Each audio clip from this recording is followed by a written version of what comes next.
মশার অত্যাচারে যখন অতিষ্ঠ দেশের মানুষ তখন আসলো বিশ্ব মশা দিবস। বিশ্বব্যাপী দিনটিতে মশা এবং মশাবাহিত রোগ সম্পর্কে সচেতনতা বাড়াতে বিভিন্ন কার্যক্রম অনুষ্ঠিত হলেও দেশে নেই তেমন কোনো আয়োজন। যেখানে প্রতি বছরে মশাবাহিত রোগে শত শত মানুষের মৃত্যু হচ্ছে, সেখানে মশা দিবস উপহাসেরই নামান্তর। মশা মারতে ঢাকার 2 সিটি কর্পোরেশন শত শত কোটি টাকা খরচ করলেও নিস্তার মিলছে না মশাবাহিত রোগ থেকে। নাজমুল হুদার রিপোর্টে থাকছে বিস্তারিত।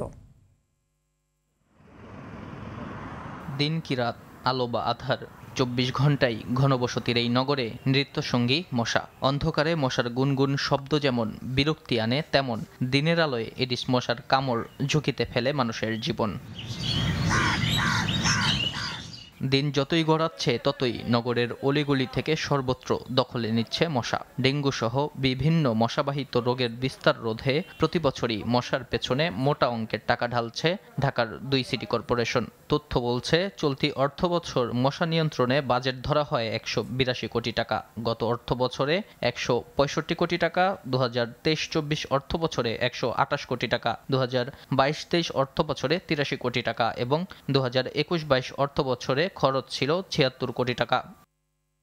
তাতেও মশার কামড়ে মৃত্যু থেকে রেহাই মিলছে না নগরবাসীর। স্বাস্থ্য অধিদপ্তরের তথ্য অনুযায়ী চলতি বছর ডেঙ্গুর তাণ্ডবে প্রাণ হারায় শতাধিক মানুষ। এছাড়া গত বছর 575 জন, 23 সালে 1705 জন, 22 সালে 281 জন এবং 21 সালে 105 জনের মৃত্যু হয়েছে। বাংলাদেশকে মশার দেশ হিসেবে আখ্যা দিয়ে বিশেষজ্ঞরা বলেন, মশার দেশেই অবহেলিত হচ্ছে মশা দিবস। অপরিকল্পিত নগরায়ন, ক্যান ফুড, প্যাকেট ফুডের ব্যবহার, যে কারণে বাংলাদেশে মশার জন্য অত্যন্ত উর্বর ভূমি। মশার দেশ বাংলাদেশ, এটি বলাই যায়, কারণ পৃথিবীতে মশার ঘনত্ব এত বেশি কোথাও নেই।